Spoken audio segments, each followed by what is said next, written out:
Oh, they make it so uncomfortable. Good morning. It's morning. Welcome to the You should have a camera. Why are you looking at us? I don't know, because you guys are looking at me, and so I don't know what to do with it. And then Greg just thinks out. Start. I just...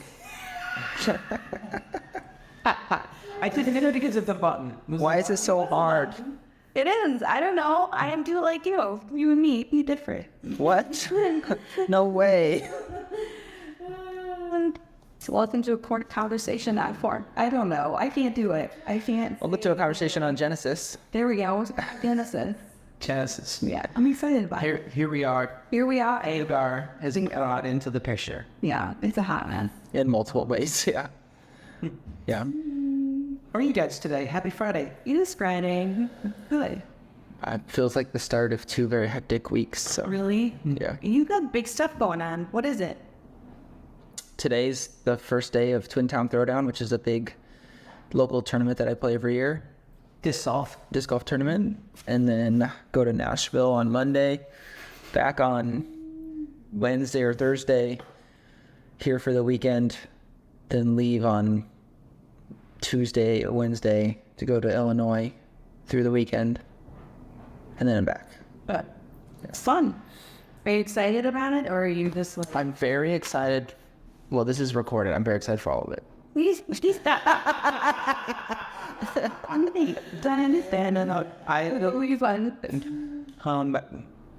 I think I recover quickly from From chaos?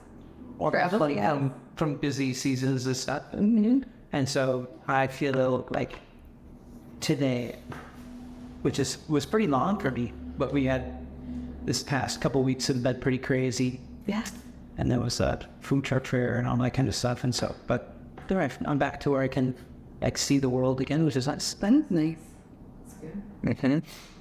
A lot of things, like the act of an event actually happening or being out of town or all that stuff. It's a lot of the work that is really, really heavy is before, sometimes after. Oh, man. That's always the pretty stuff.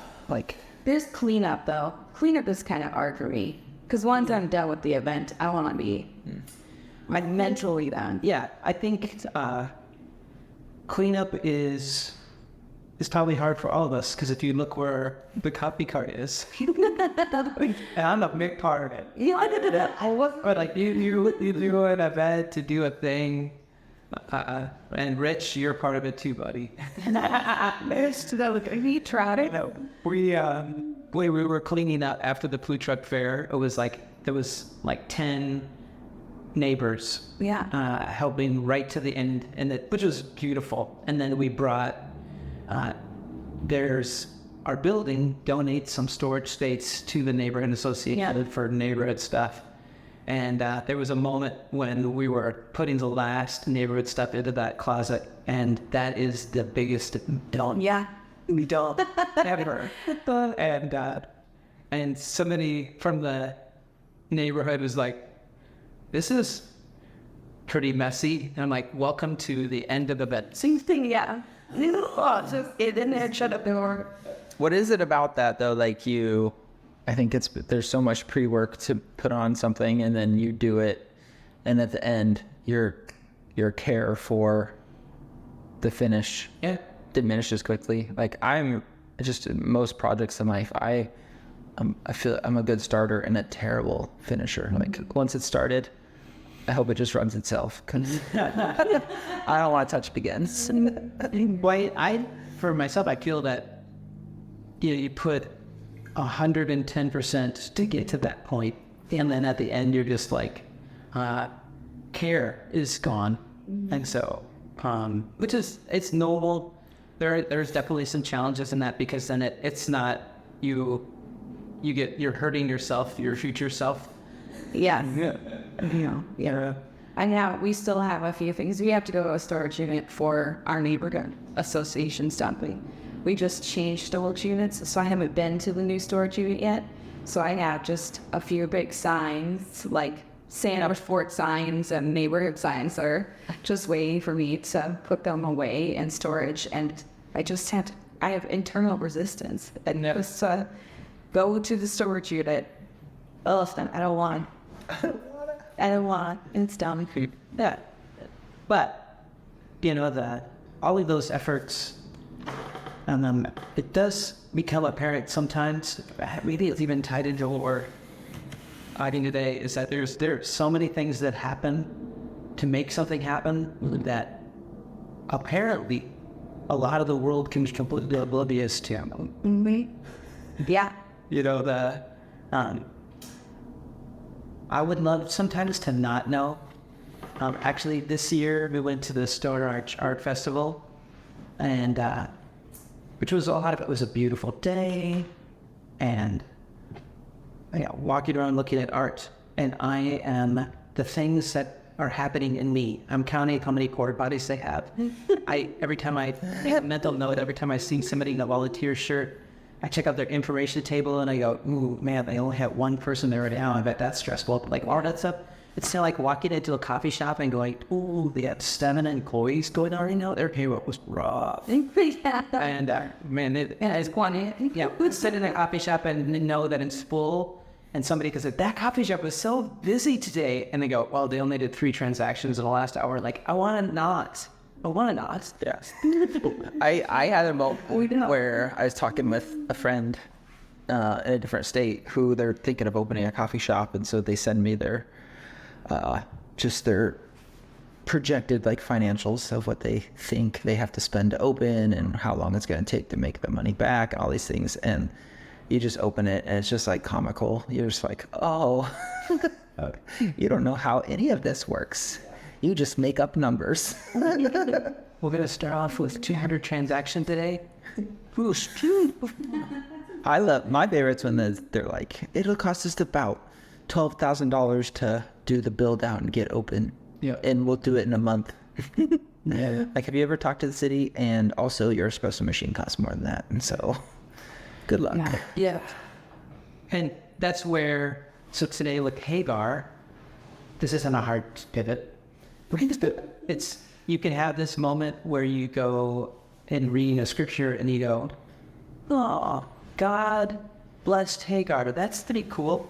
Yeah. And miss all of the awful. Yeah. And then you go to the, even just a little future tense, you go to the next chapters and you go, oh, God protected Abraham and Lot, and God is come to covenant with him, and all that kid was all, it was so beautiful. And when you, like, if you read it, you start to really feel the backstory. You just go, oh, just related, or was it? Yeah. And it, but I think, I mean, I say this often, I think this is often a part of our conversation, is that a beautiful thing about biblical narrative is that it is so unfiltered and heavy, and it's not you could write a narrative about the patriarchs, Abraham and Jacob, and Joseph, and on down the line, that is just like paints them as these heroes. Now I think it's often that we presume that they are the heroes, culturally. No. And it's interesting in our community. We have a couple of Jewish people, and they talk about too how in Jewish culture they're painted again as heroes. Mm-hmm. But you read the narrative and you start to feel it, and you just go, "Listen, they weren't that brave."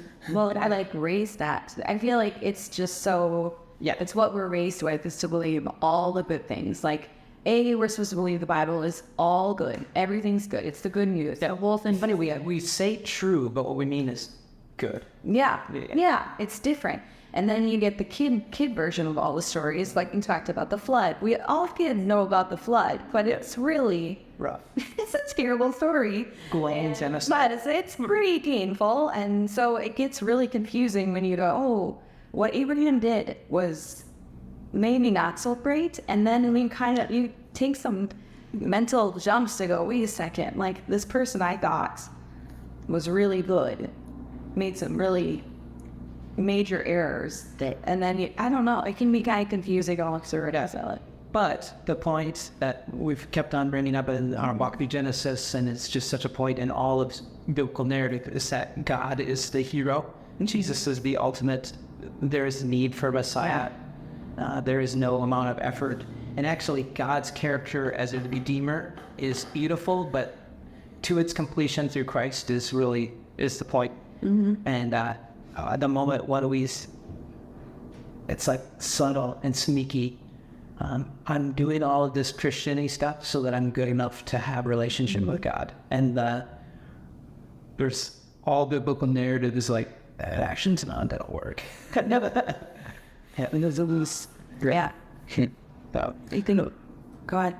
I was just going to say, I think like when I was reading through some of this and writing a bit, just thinking about the different character qualities that people are working through in Genesis and just the growth that has to happen. And I feel like so much of so many actions are based on fear or control or needing power or mistrust and like all these things that I think we are working on all the time. Like all of the growth that we have to do, all of the allowance happening in Genesis, it's just these stories are just so over the top. It makes you go, well, that's not me. But it is. It's all of us. And I feel that it gives me a little, I don't know, it definitely is character building to go, wait a second, like I have that. Yeah. I have that going on in me. So how do I work through that? Yep. And not, because like God is the hero in all these stories. And I know that I need to grow. Yep.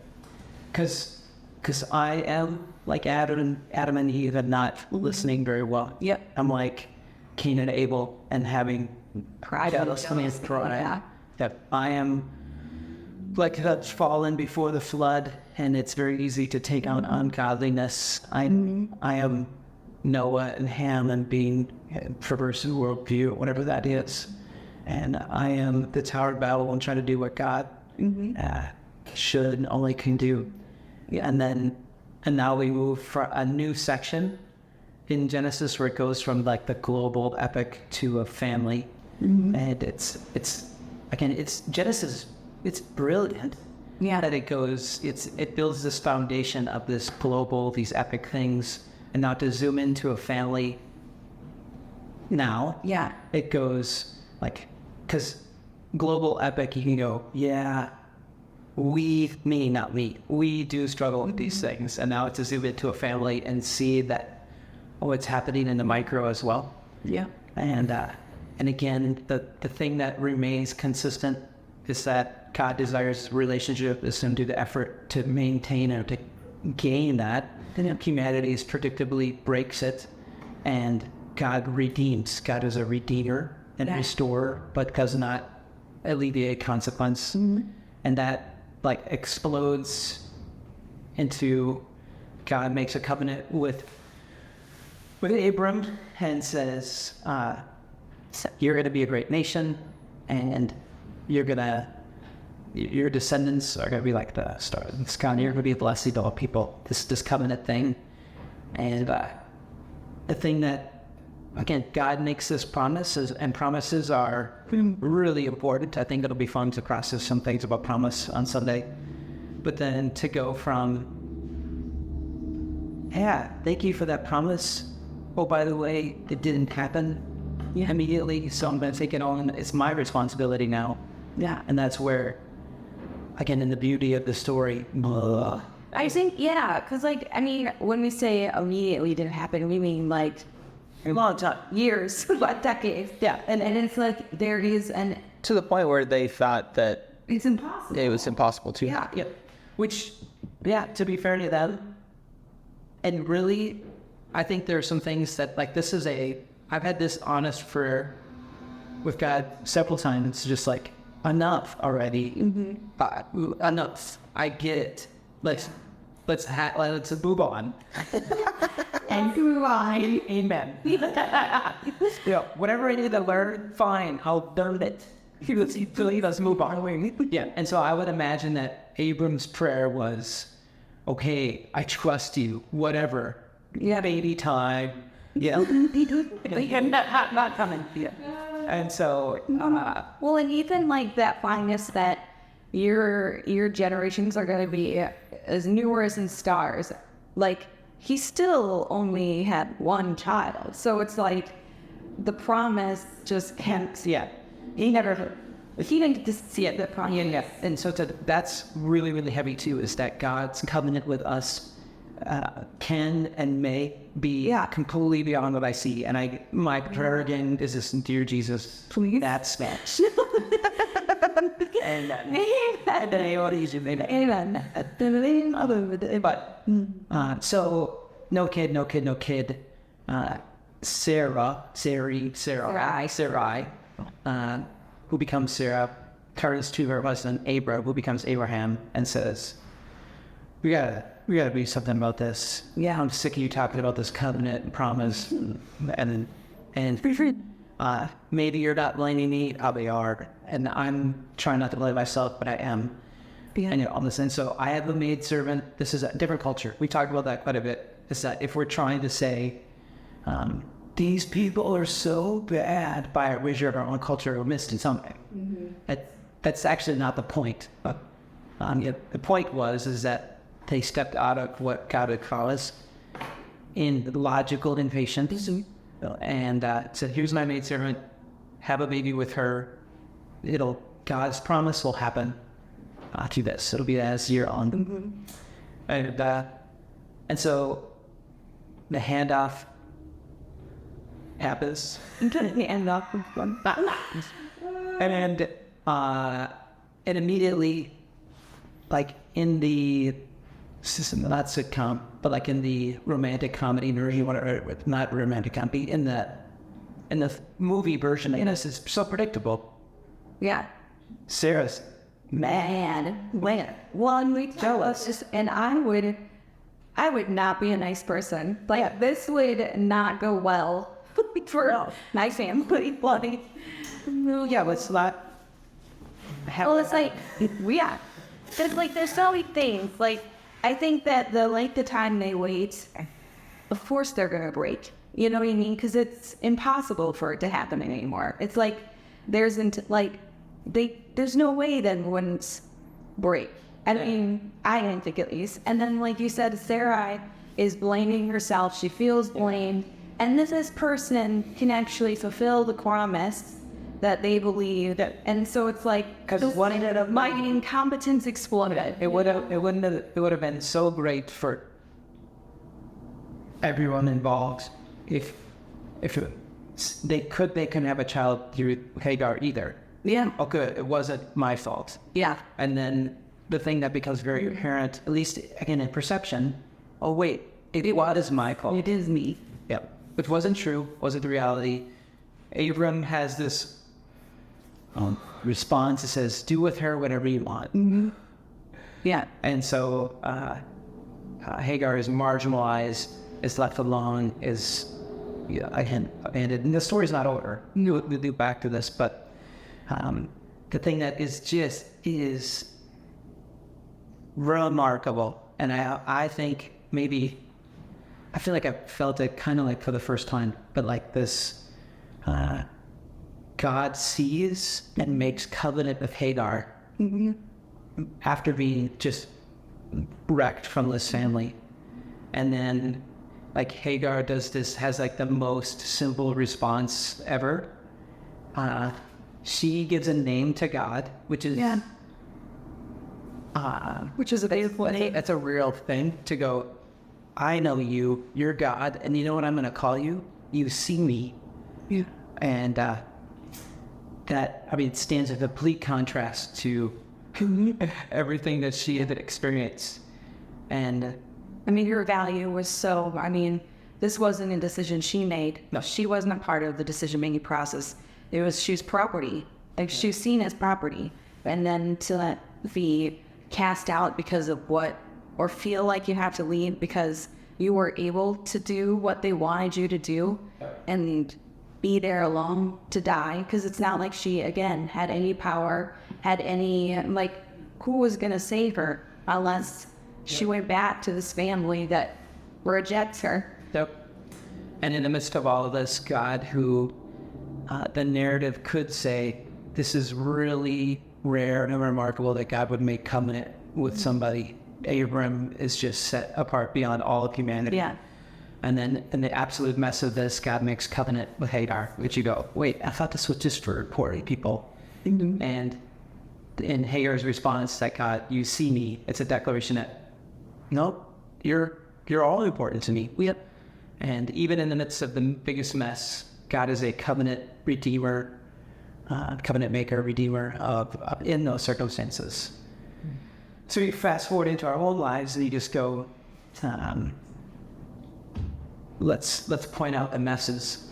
Yeah. And I think that it's very easy to go, it's easy to say, it's great that God sees me and still loves me. But to really have the thing that I discover about God in my interactions with God is whoa, you got me. Yeah. And that C is a value statement as opposed to a you caught me. Yeah. Yeah, I think sometimes, especially if you've grown up in the church, a lot of times you can see God doing cool things in the lives of other people. Like I know I had that moment between college and my first job, and you're like, the heck? I went to school for this. I was, interned. I gave up so much of my time, gave up so much of my life. Did all right. Did all these things, and I feel very unseen. And you're like, what's going on in it? Or, someone that's been single for a long time, and they're, feel very much like, I feel like I'm trying to do this correctly, but I don't feel seen. Why, God, why is this my life, or a job that's not working out? Or there's so many stories of people who can feel like, especially when you compare and look at other people, it'd be so cool if God did for me what he did for them. And I think this story is a good reminder that he does see you. And in that season, because it's the interesting thing is Hagar's situation was chaos and God saw her. But even before that, Abraham and Sarah, they didn't get the promise. They were in this no man's land for so long, and God still sees them too. Yeah. And we'll get to it in future podcasts and messages, but it's just this great reminder that, hey, if you feel like God's made a promise to you and it hasn't been fulfilled, he still sees you. If life is chaos and it's easy to compare yourself and you're not getting what you feel like, you should, God still sees you. And it sucks. It does. I was thinking about that too, with Abraham and Sarah, and just the pain of infertility, and just having some good friends that go through that, and the pain that they experience even just being around someone's family. Okay, this is very interesting. There was a Bluey. You guys don't watch Bluey, of course, but Bluey, if you have kids, you know what Bluey is. There's a Bluey episode, and I think kids are older, little kids. And there was an episode that they just released some new episodes, and one of the episodes was the main character's sister hadn't been around for 4 years and came to see them all, and it was just implied that part of the reason she didn't come around is because it was so painful. I don't know, Bluey, if you watch Bluey, and you understand the tears. But I know it's They let kids watch this? Yeah, I can't explain it. But the kiddo, the sister came, and it was painful for her to be there because it was hard to just be around her family because she had what she wanted and all the pain of that. And I just keep thinking about this is all happening in this little animated, 7-minute little animated dog cartoon from Australia. I can't. And you were crying during this? Oh, yes. I know, but it is. But just that whole you're the God that sees me. How that isn't just for Hagar, and I'm all the pain that all the people in this story are going through is, I don't know, getting meds. Yeah, I think it's easy to look at Abraham and Sarah and be like, oh, why'd you do that? But people do weird things out of desperation, for sure. And so, backed up, zoomed out, unless God made a covenant with them. It was slow in coming. they took it into their own hands, which is understandable, but also not trusting. In the brokenness that Hagar didn't deserve, God made a covenant relationship with her. And the thing, just zooming forward just a little bit, is that God restates covenant with Abram and Sarah. And so brokenness was redeemed and seen and redeemed. And the brokenness for Abraham and Sarah, theirs messing it up, taking it into their own hands, wasn't the end of their story. Yeah. And that's, again, part of the beauty. The repetition of Genesis is that this all could be written and there could be nobody to read it because God just said, I'm done. Yeah. And God's character is that while he doesn't alleviate all consequences, there isn't a moment where he just says, I'm done, and just wrecks it and blows it all up.